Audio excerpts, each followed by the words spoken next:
Good evening, everybody, and welcome to Dallas Social Toastmasters. It is 10/29. That's October 29th, just a few days before Halloween. Still got another run to do. And we are going to start the meeting. I'm going to give you just a couple of quick pointers. First of all, of course, our website, DallasSocialToastmasters.com. Let me go ahead and share so that you can see that. DallasSocialToastmasters.com, right there.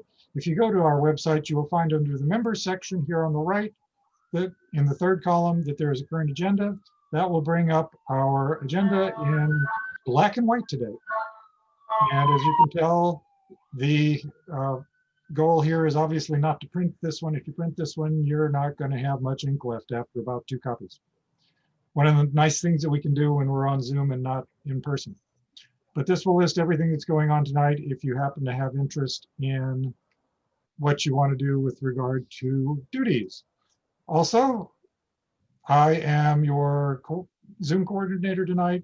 Rob is a co-host. If you have any problems and one or the other of us is busy, feel free to go direct questions to either of us in the chat window. Also, just to point out real quickly, you will find up in the upper right-hand corner of your screen, you have a view button.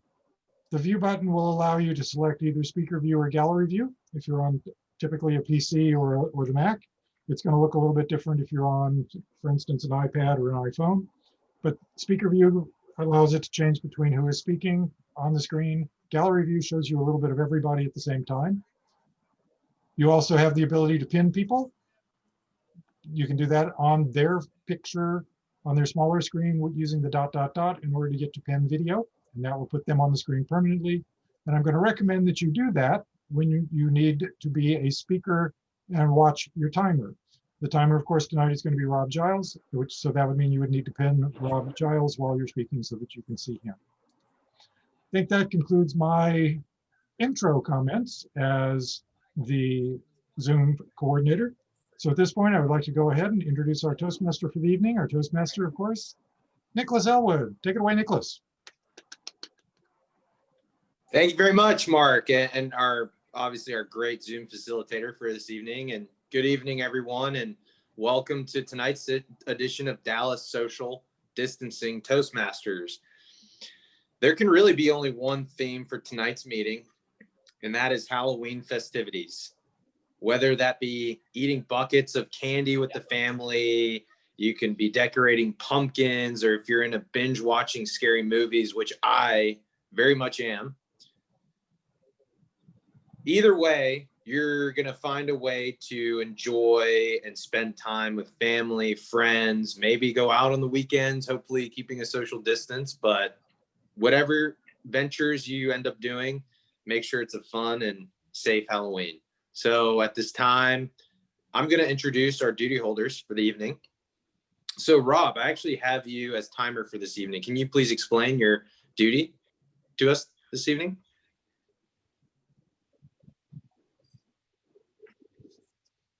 Rob, you're on mute, I think.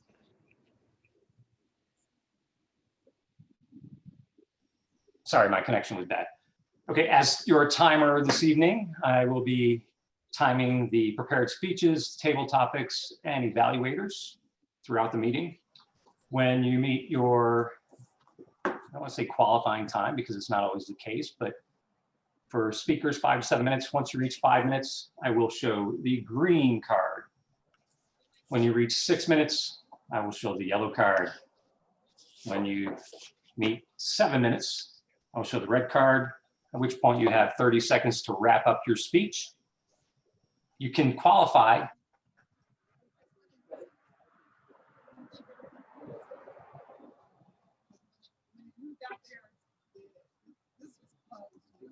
seconds. That will allow you to qualify. You must reach 1 minute. And when you reach 1 minute, you're going to get the green card. At 1.5 minutes, you will get the yellow card. And then at 2 minutes, you get the red card, in which case you'll have, again, 30 seconds to wrap things up in order to qualify. The evaluators will be going for 2 to 3 minutes, and you can go 30 seconds under for that. So 2 minutes and 30, or I'm sorry, 1 minute and 30 seconds is fine to qualify. But once you reach 2 minutes, I will show the green card. And then at 2 minutes and 30 seconds, the yellow card, 3 minutes, the red card, at which point you have another 30 seconds to wrap up if you want to qualify. I will give reports as the meeting goes along. I'm here to help everybody to try to stay on time and learn to better equip themselves to speak within a specific timed period. Hopefully that'll work for me. I would ask if you could, Dagan, well, you're going to be evaluating. Mark Schroeder, could you time me when I'm speaking? Certainly. Excellent. Okay, so that's it for me as timer. I'm going to hand this back over to Mr. Toastmaster, Nicholas. Thank you very much, Rob. Marcia, I have you as the posture monitor for this evening. Can you please explain your duties to us tonight? Thank you, Mr. Toastmaster, fellow Toastmasters. Good evening.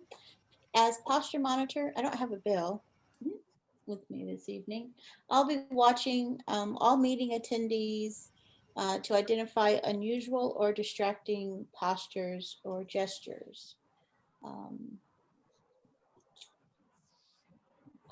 guess I don't have a bill, so I won't be doing it during prepared speeches. I will note audience members' postures and indicate whether or not he or she is paying attention to the speaker.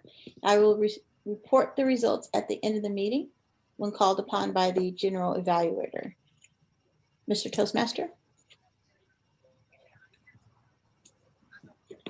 Thank you very much, Marcia. And John, I've got you as a double duty holder tonight. You're going to be the awe counter and the grammarian for this evening. Can you just explain your duties to us? Well, thank you, Toastmaster. My duty as awe counter tonight is to listen to the prepared, or listen to all speakers, and make report at the end of the meeting on all the ahs and ums and you knows and things like that that I hear during the night. Also, I am the grammarian, and as a grammarian, I will listen to the speakers tonight for good and bad uses of the English language, and anything that's interesting I might make note of and report again at the end of the meeting. Also, as a grammarian, I will introduce the word of the day. And the word of the day today is that backwards? Nope. No, it isn't, for y'all. Extra mundane. Now, extra mundane means, it's an adjective, and it means beyond our world or the material universe. I'm using it in a sentence. Halloween always leads to the hope of an extra mundane experience. So something spooky or crazy or just unworldly. And as that word, you need to use it in the table topics to qualify for an award, and use it any other time in your meeting and any other time in life for the next few days, so you can commit it as a new word for your grammar. Back to you, Nicholas. Thanks, John. I actually have a meeting tonight with somebody, so I may use that word tonight. All right, that'll work. All right. So Lee, I've got you as the vote counter for this evening. Can you explain your duties tonight? Yes, this evening I will count the votes as we progress through the meeting. The Toastmaster, Table Topics Master, and GE will ask for your vote, and you will send those votes to me. I will provide a report at the end of the meeting. Back to you, Mr. Toastmaster. All right. Thank you very much, Lee.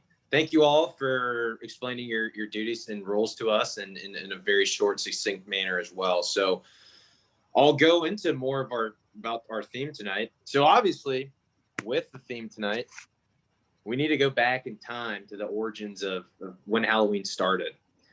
Halloween, believe it or not, goes all the way back to the ancient Celtic festival of Samhain. Samhain. Hopefully I'm pronouncing that right. Samhain. So Samhain, or Samhain, is the Celts' New Year festival. And during this time period, couple of thousands of years ago, the Celts believed that the veil between the worlds of the living and the dead were the thinnest on this particular date. October 31st, right? So the dead could return and walk the earth. I think I've started to like Halloween a lot better, but I think it's so cool because it really goes in depth into the relationship between the living and the deceased. So now on to our speech portions of the night, speech portion of the night. So our first speech, prepared speech, is going to be from Lee King, and the title is Lee. Can you remind me of that title again? My apologies. Sure. Promoting clubs in pandemics. Oh, okay. So Lee's title is Promoting Club Impediments. So Karen tonight is going to be evaluating Lee on his speech. And Karen, can you give us a brief synopsis about how you're going to be evaluating his speech?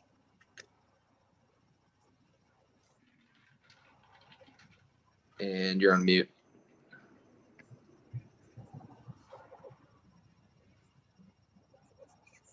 Karen, you're on mute. There we go. Fellow Toastmasters, especially Lee. The purpose of this project is for Lee to practice skills needed to effectively use public relations strategies for any group or situation. And the purpose of this speech is for the member to share some aspects of his or her public relations strategy. And it's 5 to 7 minutes. All right. Perfect, Karen. Thank you very much. And without further ado, Lee, again, the company impediment. Lee, take it away. Sorry if I mispronounced that. As a reminder, make sure that your timer, Rob Giles, is in view. Good evening, fellow Toastmasters and guests. Well, we don't have any guests this evening. Perhaps that's why I am giving this speech on promoting clubs in pandemics. Tonight, I thought I would share with you all different ways in which we can promote Toastmasters while we are still in a lockdown situation and not meeting at Ozona. Believe it or not, even though we're still meeting virtually and we're not meeting at Ozona, that does not mean that we do not have to continue trying to promote our club or promote other organizations that we may be in. I will share with you this evening a few things that will help with promoting. First, let's talk about the online presence of social media. Most organizations, even our club, for example, has a Facebook page, which is very helpful. However, simply having a Facebook page does not necessarily bring you potential consumers, or in our case, guests.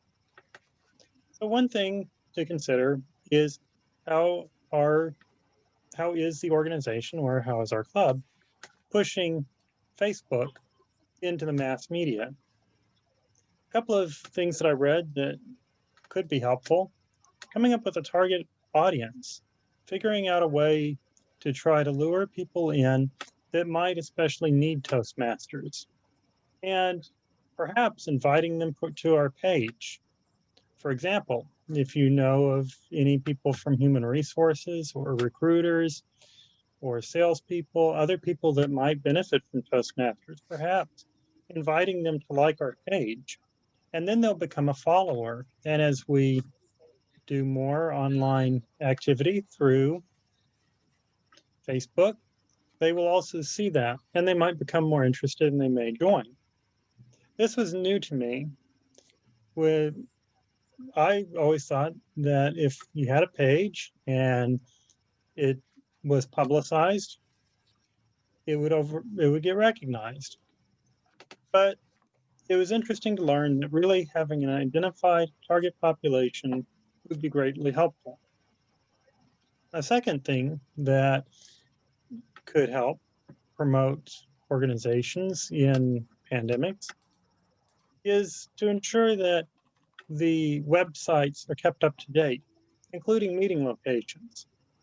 For example, Toastmasters International have online clubs now, And clubs that are traditionally online, meet online, have themselves identified as an online club. But as I was going through the website, Toastmasters.org, I realized that most clubs that met face-to-face did not identify themselves as an online club. But in reality, probably over 90%, if not more, of Toastmaster clubs are currently meeting online. So for now, they are an online club. So to this, I would suggest that perhaps in a Toastmasters club, I would tell club presidents and VPs of PR to go back and check the website, because if the club is meeting virtually, it's an online club. And there may be people that are interested in joining, but they may not attempt to attend a meeting if they don't realize that it is online. In other words, they might stop at Toastmasters.org and only look at clubs that are meeting online, even though the website may say something different.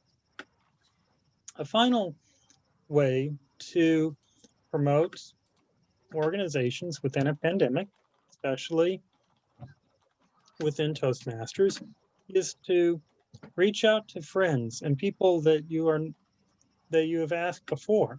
Perhaps they have been suffering a job loss or a reduction in hours, and they now see the benefit or may become more interested in Toastmasters if they hadn't been before.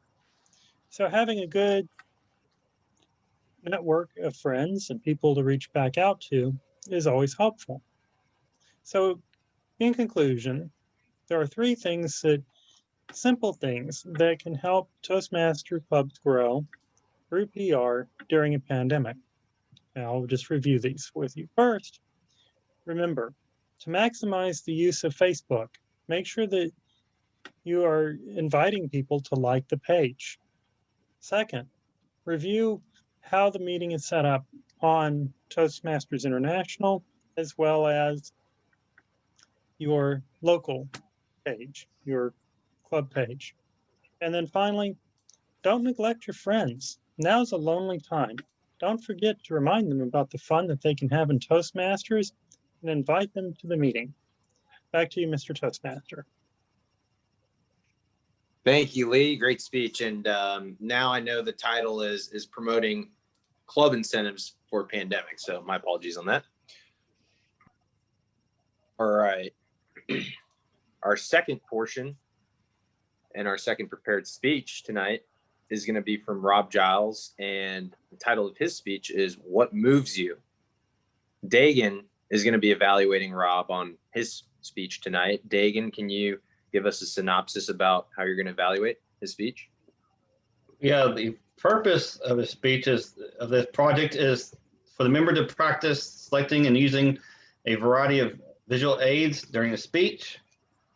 I'll be listening for a well-organized speech that lends well to the visual aids, and to watch for the effective use of any and all visual aids. So that's how I'll be evaluating them. Back to you, Toastmaster. Thank you, Dagan. And without further ado, what moves you? Rob Giles. Rob Giles, what moves you? Rob, real quick, can I confirm 5 to 7 minutes?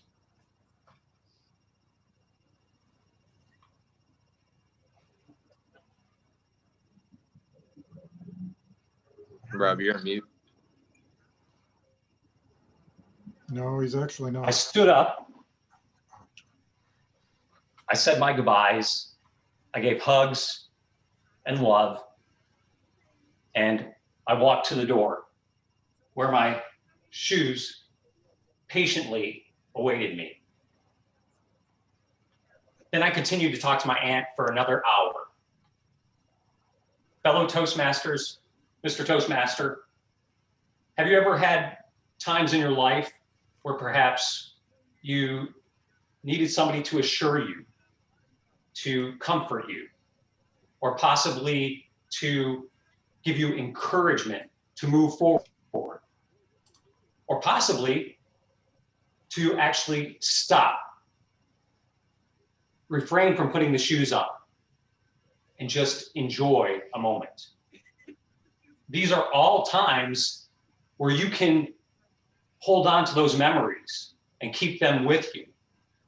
This happens all the time. Every single time that I go to my aunt or uncle's at the end of the night, when I'm about to leave,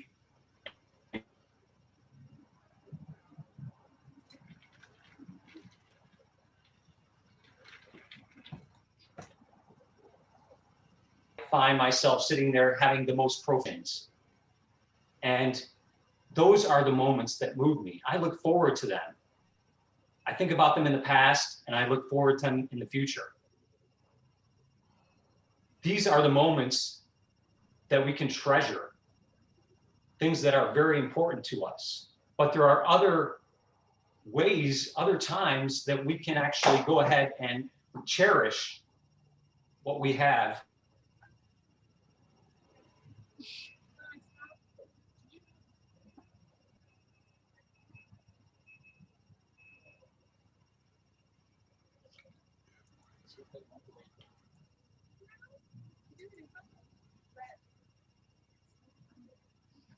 And I went to an incredible lead.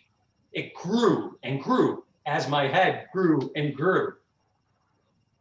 But something happened about halfway through the race. My lead, well, it shrunk. And so did my ego. The shoes that were as light as a feather when I started now felt like lead. I finished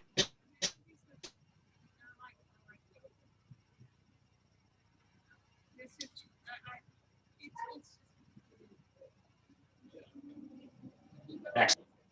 I was incredibly down. But in the end, all of my teammates gathered around me. They patted me on the back. They said, "It's going to be okay. We're with you." It was that comfort and that assurance that really touched me. It helped me to keep going. And it's not just that, it was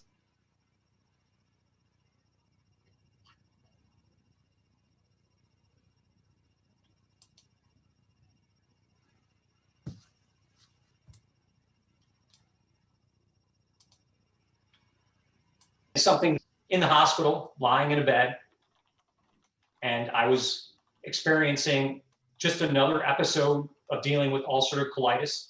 I was emotionally and physically spent, but I was still lying there in bed doing nothing. But yet my brother, he was out pedaling from Niagara Falls down to the Mexican border.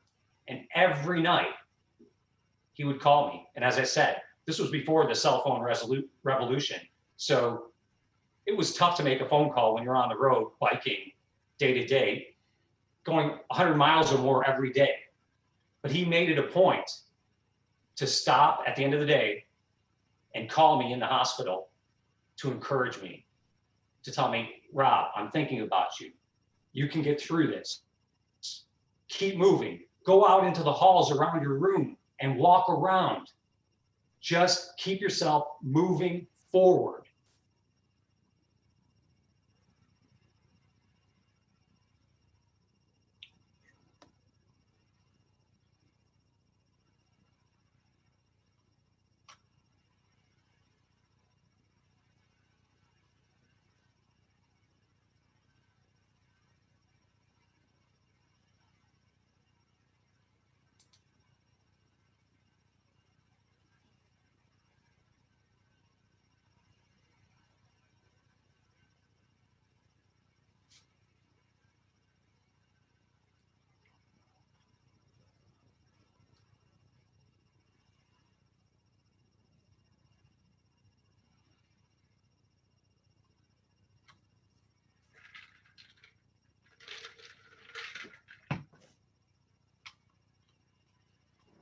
Rob's out. We completely lost him.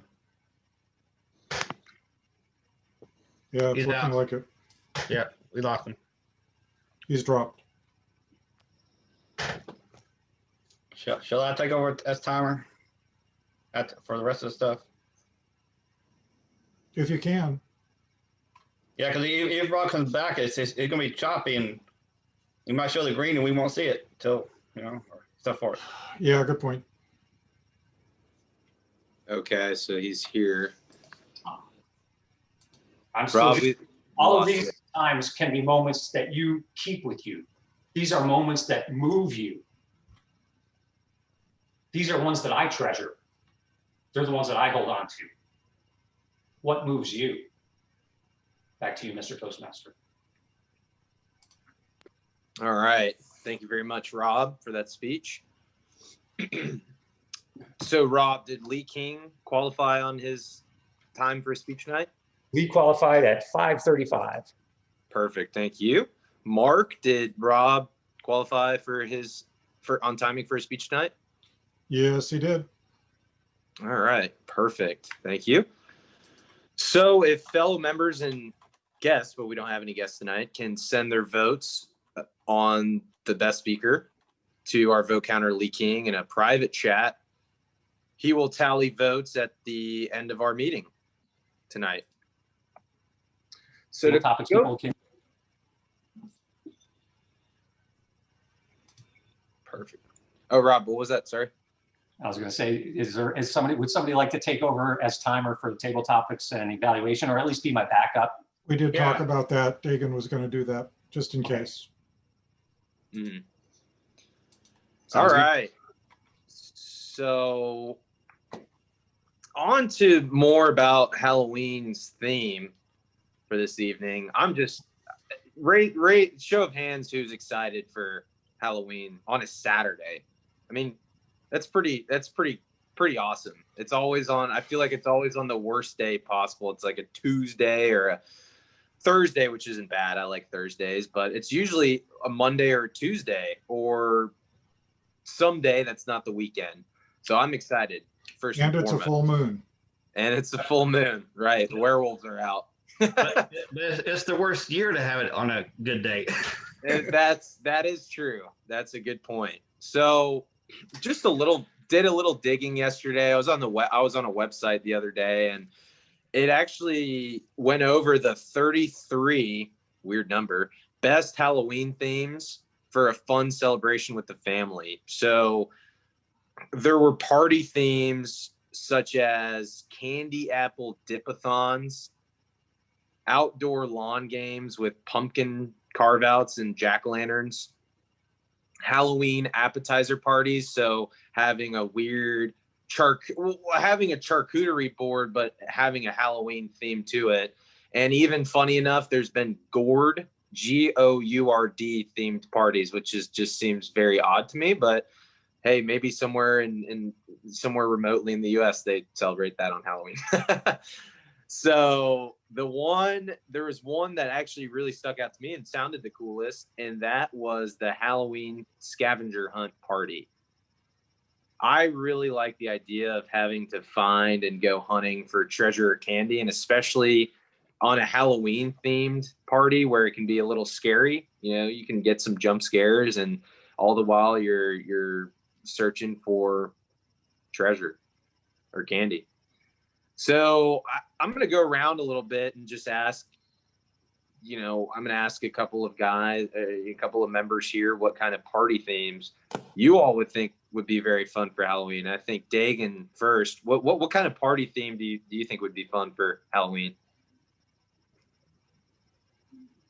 Well, hard to say because I'm not really into Halloween that much. Yeah. But have a Christmas theme Halloween. Have it kind of Christmassy, but have like Christmas stuff up, but decorate in Halloween like spider webs and things like that around the Christmas stuff. That'd be interesting. Yeah, good point. And Marcia, just quickly before we move over to table topics, what do you think would be a really fun party theme for Halloween? Well, given the time of year, how about an election? Your politicians and mine. Yes. that really is going to be it's going to be like Halloween. Yes, I agree. I think another fun one would be to have some COVID themed, maybe like a hazmat kind of party, which would be weird but quirky, but I think it would be kind of interesting, especially with the time period that we're in. So, all right. Now I'm going to turn it over to the table topics portion of our meeting. And also just make sure each member that's called to present their table topic speech has Dagan pinned, or actually Rob Giles, excuse me, or Dagan pinned or viewed on the Zoom call for time. And then for this evening, Mark Schroeder is actually our table topics master. So I'm going to let Mark take it away. Thank you, Nicholas. Well, of course, Halloween theme for the meeting. I've got to do Halloween theme questions to go with it. And I have a few, I think, pretty good ones for tonight. Let's go over a couple of the rules real quick. Rules are, from a timing standpoint, 1 to 2 minutes. You have to at least make 1 minute. You'll get the flags at 1, 1.5, and 2. And you're allowed to talk up to 2.5 minutes, at which point you are disqualified. The red flag will have been up for 30 seconds after that, at that point, if you make it that far. You also have to use the word of the day. The word of the day is extra mundane. And you will find that again in the chat window just now, should you be interested in looking at it and its definition again. It is an adjective. For my first question, things are very, very different this year, obviously, and there were a lot of people saying don't go trick-or-treating in person, but there are other people who are still trying to do the candy thing, and they're trying to figure out how to do it safely. Which would you try if you were going to do the candy thing and do it safely? Would you try to deliver candy down a long tube all the way from your front door to the street? Would you use a slide? Or would you use something that is closer to a t-shirt cannon, basically a candy cannon that would shoot that you could just aim it up in the air and shoot it toward the curb and reach the children that way? So which of the three would you choose and why? Or would you just choose to not give out candy at all this year? This question is going to go to John Vessels.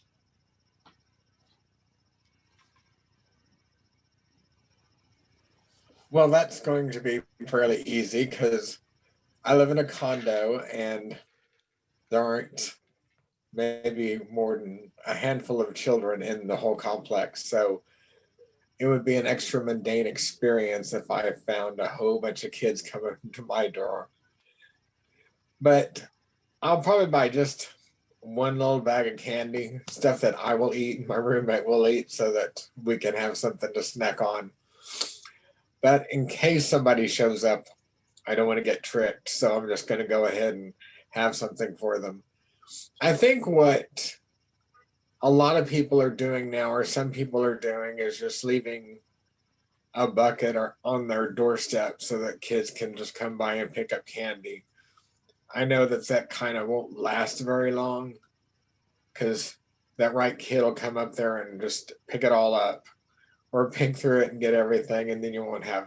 So probably the best idea is, if you're going to do that, to put out a bucket, but only put a handful of candy at a time, and then just every once in a while go put a little handful of candy so that nobody will get it all and you can still have some for the next little group.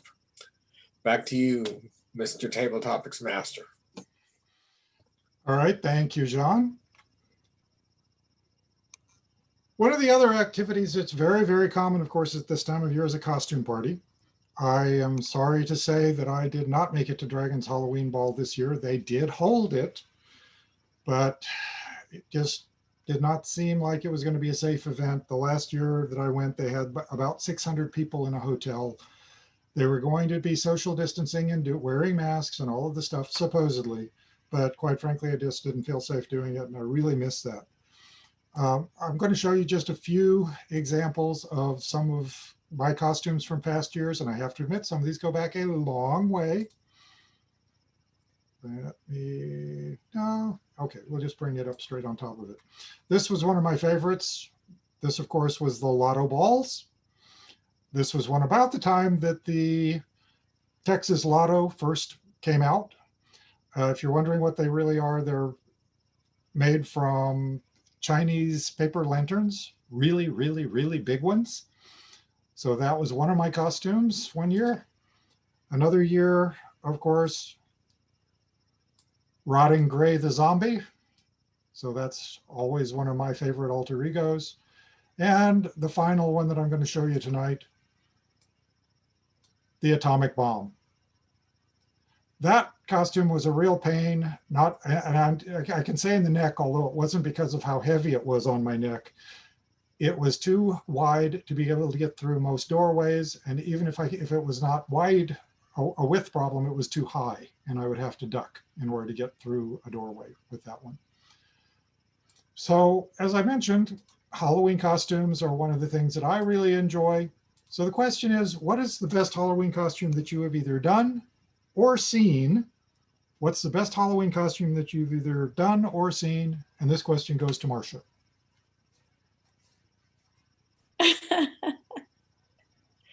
Oh, let's see.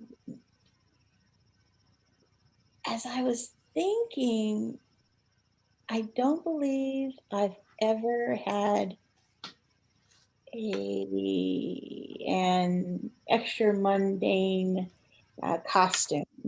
I do recall, I think the last time I dressed up was probably like my mid-20s, and I was like a Black Panther. I dressed up as a member of the Black Panthers movement, and I have done a cheerleader. So I used to be a cheerleader, dance drill team. But nothing, again, nothing extra mundane, just fun, personable, nothing crazy, nothing scary. Because again, I'm not into the horror or the gore or the blood. You got me on that one, Mark. You beat me hands down. That's about it for me. Okay, thank you, Marcia. Actually, I hate to say it, but those are some of the more tame ones that I can show. And if we were not recording, I might have put some of the others up. We'll talk after the meeting maybe, but not before the end of the meeting. All right, next question. That's a really good one here. Okay, so this one's going to be a gimme question because I'm going to actually ask if anybody can answer it and knows a good answer for it. And if nobody does, then we'll just skip it. One of the other festivals around this time is Dia de los Muertos, Day of the Dead.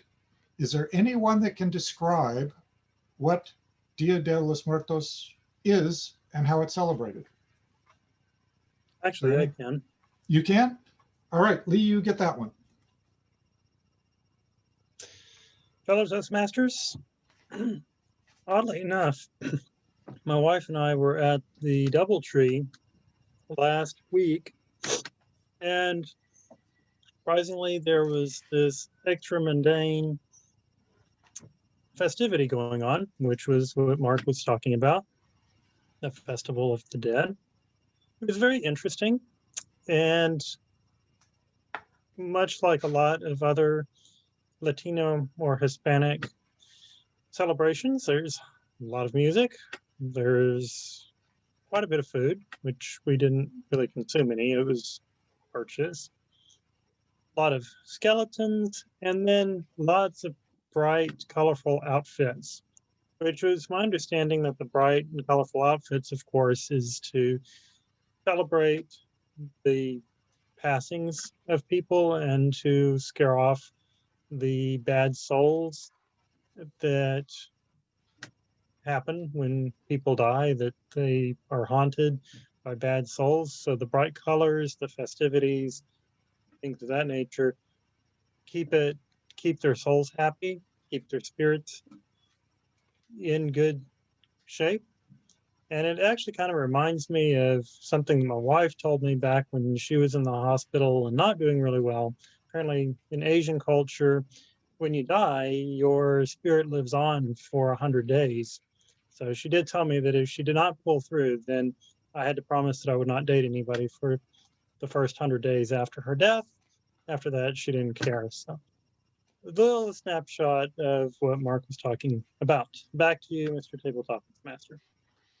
Thank you, Lee, for that insight.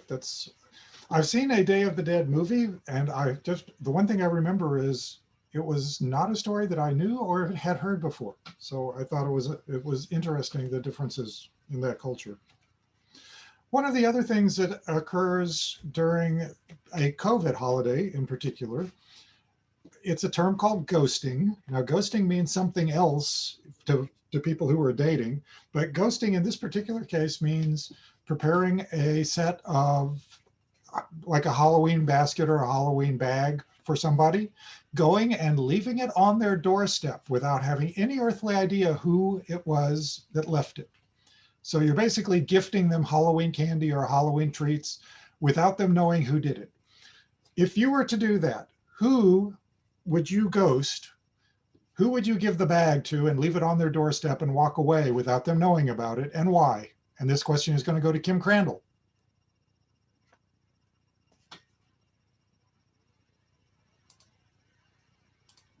Can you hear me now? Yes. Okay. Thank you for that question. Ooh, that's interesting. I have never thought of doing that. That seems like a extra mundane possibility, something that would be really fun. Maybe something a little bit different. Obviously, maybe some candy, some baked goods, but maybe something else unique. There's endless possibilities.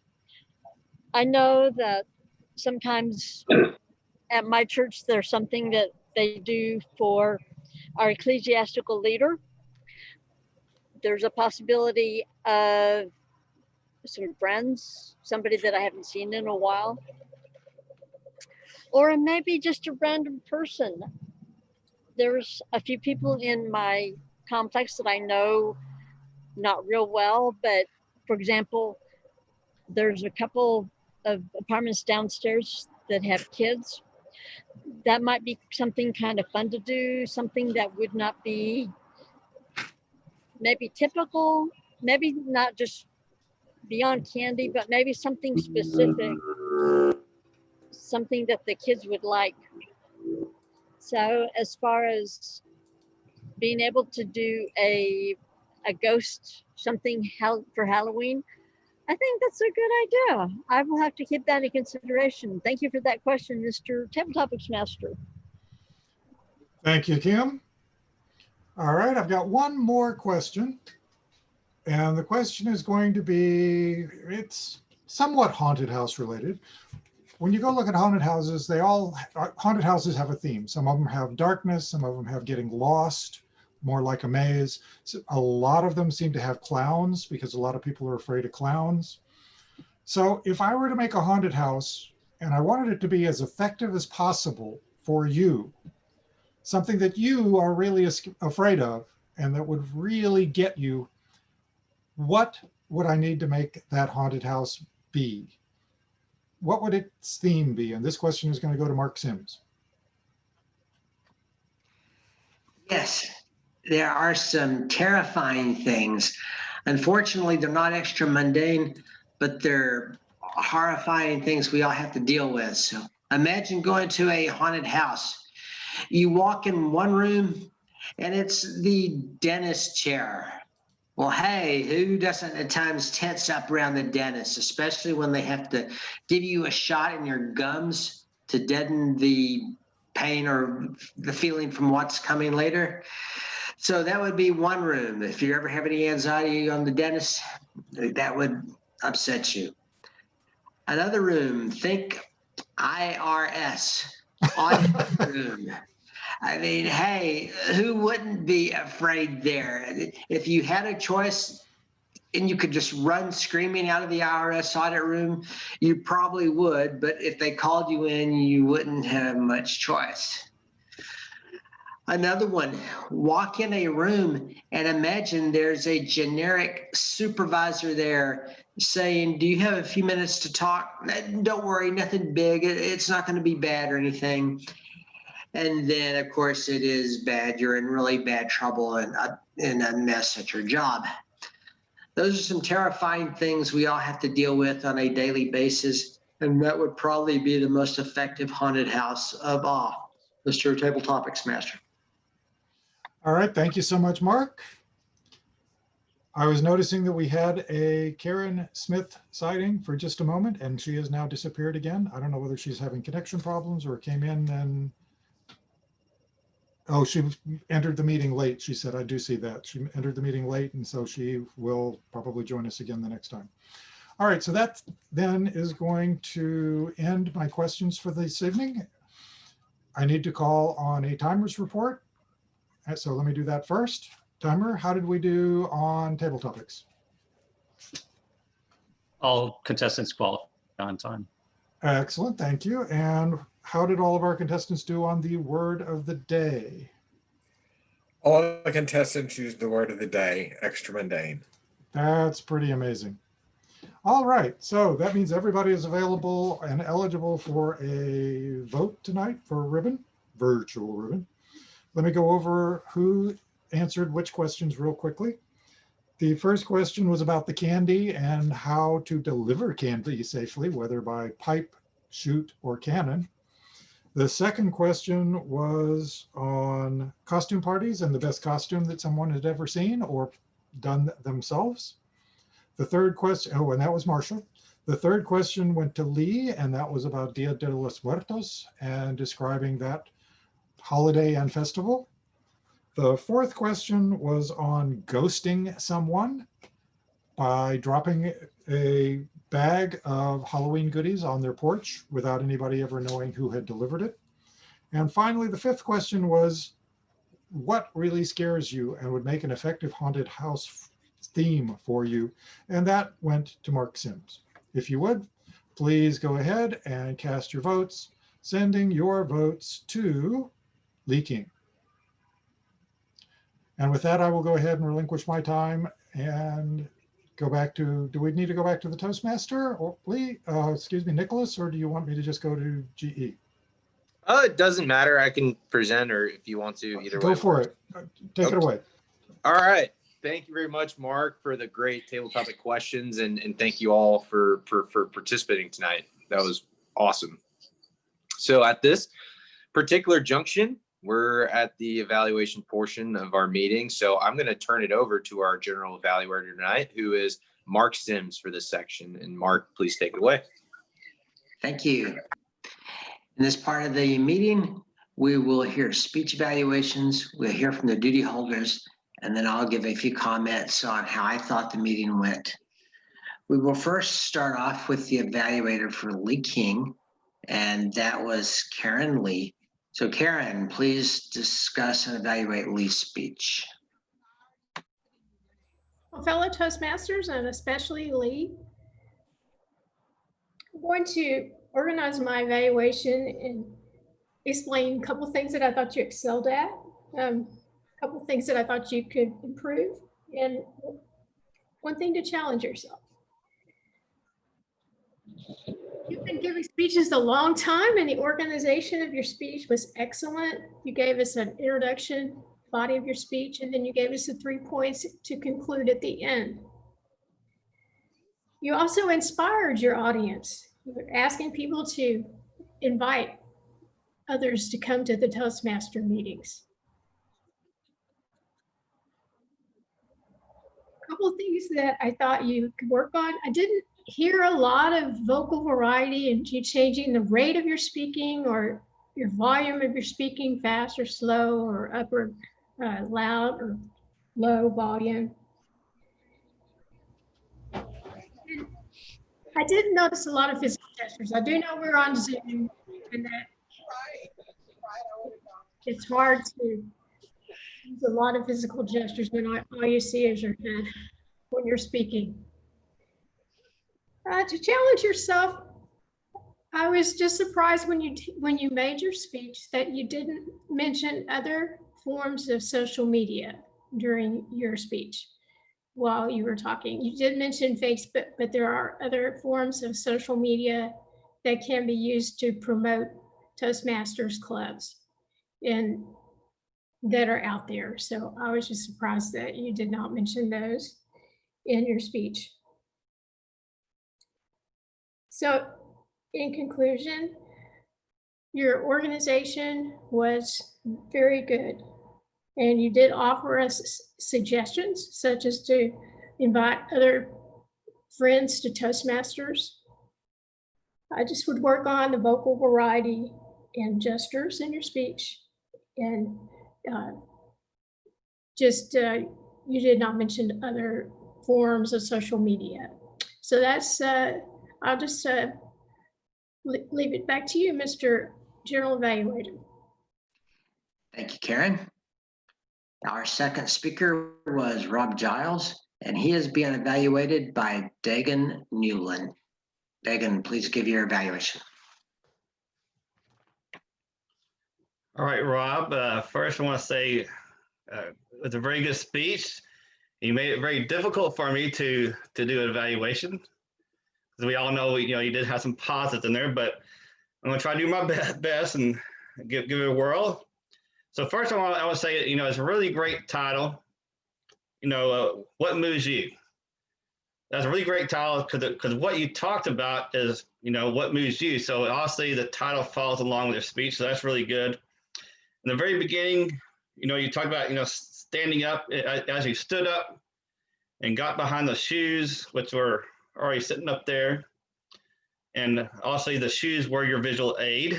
And you had a lot of good gestures throughout through your speech.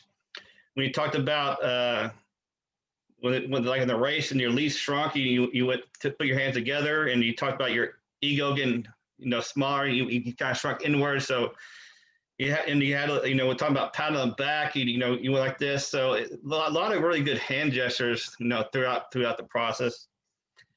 And the flow of your speech was really good, and it just overall it just flowed really well. Of course, the only thing, it's hard to really pick up anything to improve on, I guess, because of the pauses. But the only thing I might suggest was, since you're in a new place, that maybe you could have got on another Zoom meeting with one of us, made to practice out the connection if you weren't too sure of it. And maybe we could have done it that way. And that way you probably know how good your connection speed was going to be. But other than that, just overall really great speech. And I liked how you ended the speech, which is a really, really good thing, is you ended it with the question, what moves you? Because that gets us to think about, well, what does move us? So I thought that was really great. Overall, fantastic job. And just, maybe think about, connecting a Zoom meeting with somebody else and see how it works. But overall, really great speech and really loved it. Back to you, Jillian Evaluator.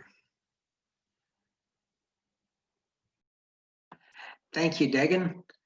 And at this time, I'd like to hear from our timer if both of our speech evaluators qualified on time.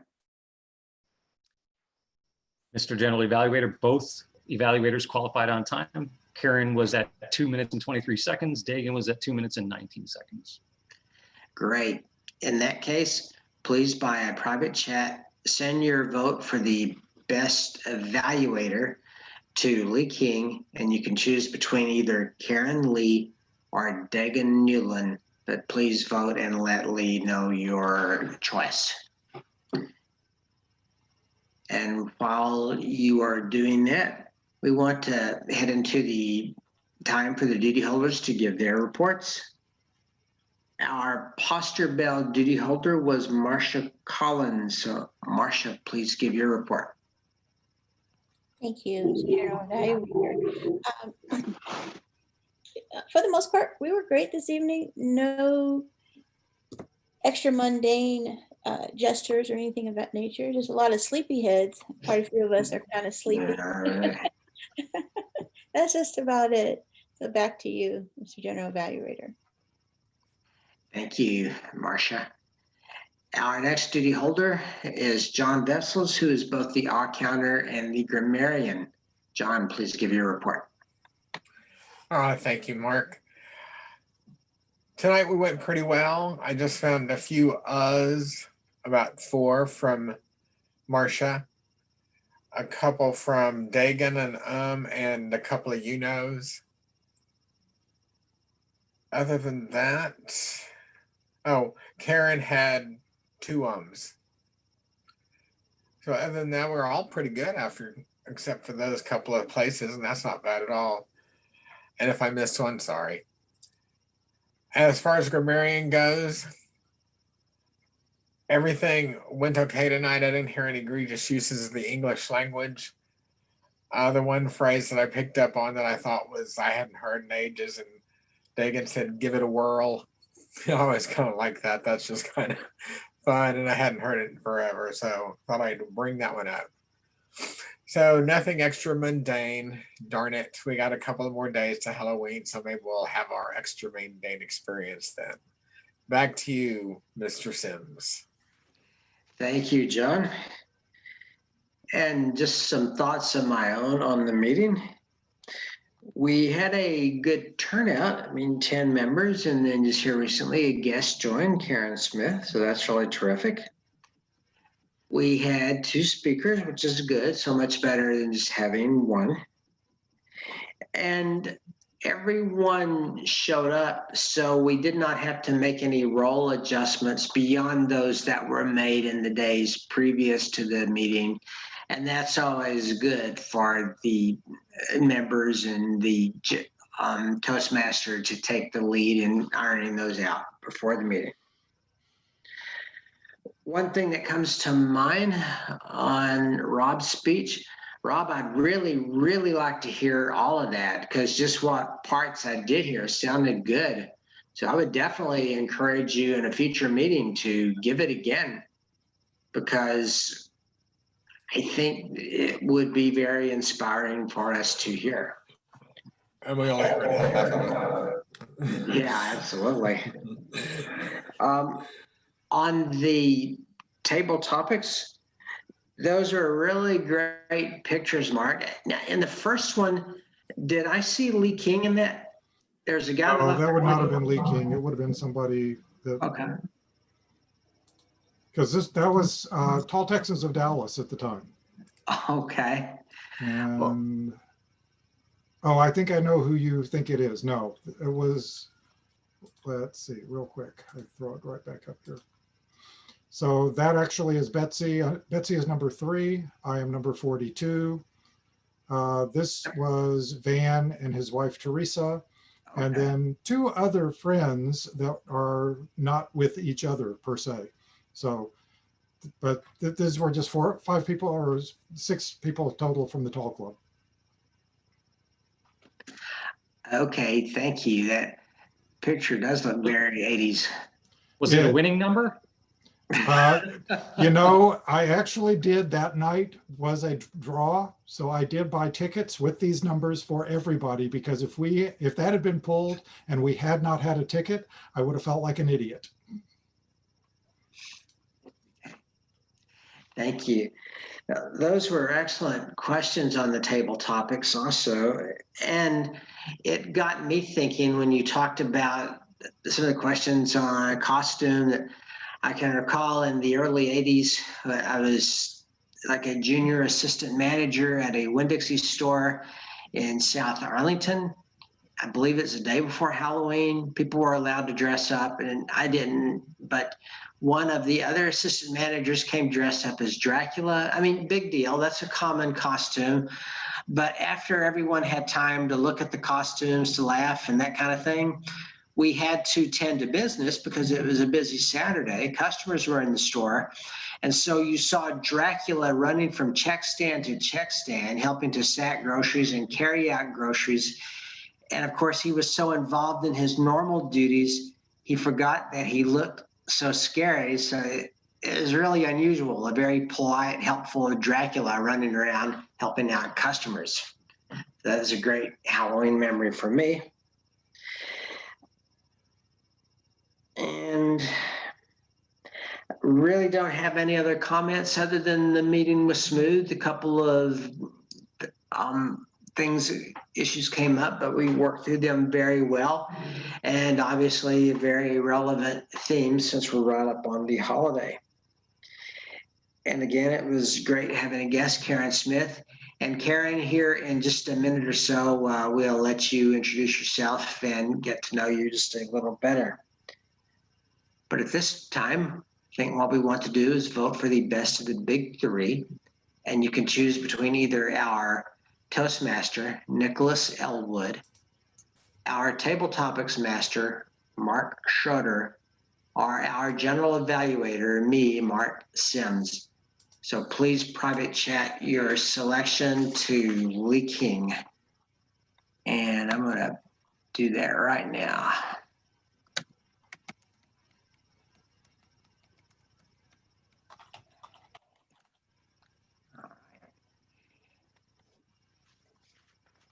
And if there are no further comments from Nicholas, I'll just head on into the business portion of the meeting. Yep, everything's all good. Great. Well, for starters, what we want to do is, Karen, if you'd just like to tell us a little about you, what Toastmasters can do for you, and just anything about yourself you want to share. Hi. Yeah. So I was here a couple of weeks ago, and I am back now. Had a business meeting, actual business meeting last week, and so I am back and was testing out another week. But I think I may end up joining. I have to talk to someone to end up joining maybe for next week. Great. I'll try to start next week and join Toastmasters because I need some Toastmasters in my life. I do, or to speak a little more. I guess give it a little fluidity, just to be able to speak, continuously on a topic with no ums and ahs. So I'm here to learn. That is really terrific. And you will learn in this environment, whether you're identifying it or noting it or not. It's a skill you can work on. For example, responding to table topics questions, to speak off the cuff. Even if, like me, that's not a thing you can do, you can develop that skill. And then what you also do is getting to give speeches in front of the group. You start to associate that with fun as opposed to, oh no, why do I have to do this? Almost like another scary Halloween moment. But it won't be that scary anymore. So we're thrilled, definitely would want you to join and very much look forward to that. Thank you for having me. Sorry I was late. Apologize. No problem. The next thing is that we had a division speech contest or humorous speech and evaluation contest on Saturday. I sat in for the first part of that, the evaluation contest.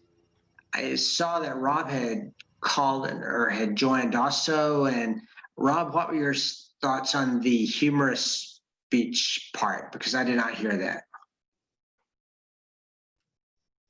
I thought that they were good speeches. There weren't a lot of fall out of your seat laughter kind of speeches, but they were well organized, I thought, and they definitely met the requirements. However, unfortunately, the extended period of time the contest went on, I wasn't able to find out who the winners were, and I'm working on trying to find that out at this point. I don't know if anybody else was around that on the meeting here today that might have been there for the very end, but I was still on after 1 p.m.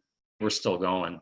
Wow. There was a lot of extra, you could say it's extra mundane stuff going on with the judges and things like that. So there's probably something interesting going on there. Okay, thank you. I felt like a slacker cutting out early to go for lunch, but I'm kind of glad I did now. But that would be very challenging to give a humorous speech where you see your audience, but you don't get the vibes from being in the same room with them. You're not going to get as many laughs. So that would be very difficult to do in a the Zoom environment. Next order of business is to check with Mark Schroeder, and he was polling the club earlier for the best night for the virtual haunted house.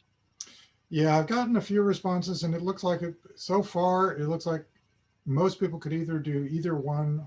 A few people had a preference for Friday, so I'm thinking Friday night at 9 p.m. Okay. And just a quick recap. Normally we would be going to a haunted house. That's not particularly safe this year, so we're not going to do that. If it's not safe to meet for one of these meetings, it's probably not safe to go through a haunted house. One of the haunted houses is doing drive-throughs. In fact, the one that I normally go through and love is doing drive-throughs, but same problem with everybody being in the same car. And as I said last week, I don't care how loud Marcia screams. If she's 3 cars ahead of me, I'm not going to hear her, and it's just not going to be the same. So what we're going to do, I've looked around and found some what looked to be pretty good point of view videos of people going through haunted houses. And so I'm going to select a few of those. We're going to start at 9 p.m. so that it will be dark. I may make sure that you turn off the lights in your room for better effect. We'll see about that one. And basically we'll go no longer than an hour, maybe between 9:30 and 10, depending upon how many I find and how long people want to continue to watch. We're going to hope that Zoom will work. There's a way of saying optimize for video, and we've tried that in a few cases when we were trying to show a YouTube video before, and it worked okay for most people. Can't guarantee that it will work for everybody, but it has worked in general for many, so we're going to try it. It's about the best we can do this year. Sorry. So, Are we using the same link? I'm sorry? Are we going to use the same link? I will send it out, but it'll end up being the same link, yes. Okay. Yeah. Thank you. And by the way, if anybody has any friends, I mean, this is Zoom and this is a social event, and we always let you bring your friends to the haunted house. Bring your friends to this if you got somebody that you want to bring or that you thought might enjoy sitting in. The only warning that I have to give you is it is YouTube videos, and there are people going through haunted houses, and I cannot guarantee what they will or will not scream when they get scared. Mm-hmm. So this has not been screened for curse words or oh my God type stuff, because these people are just going to react when they get jumped at, just like if you were going through it for real. I think that's probably about it. Okay. I am not aware of any other business. Does anyone have any business to bring up? In that case, Rob, please. Sorry, it was a little late reaction to that. We have the District 50 Fall Conclave coming up on November 13th and 14th. I will go ahead and shoot out an email tonight with more details where you can sign up for that. It's a free event, and there's a lot of good stuff, a lot of good speakers going on there, and I'll send the link, but you can also find that through the website for the district, which is D50, that's D50TM as in Toastmaster.org. So that's D50TM.org. And you can look for Fall Conclave, and you can find details, but I will send out an email. Thank you.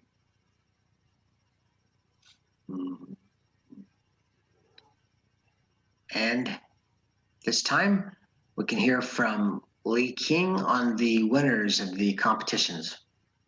Yes, so our best speaker for this evening was myself.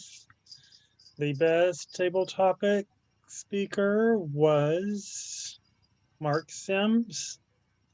Best of the big three was Mark Schroeder. And that concludes the report. Best evaluator. Oh, best evaluator was Karen Lee. Okay, thank you.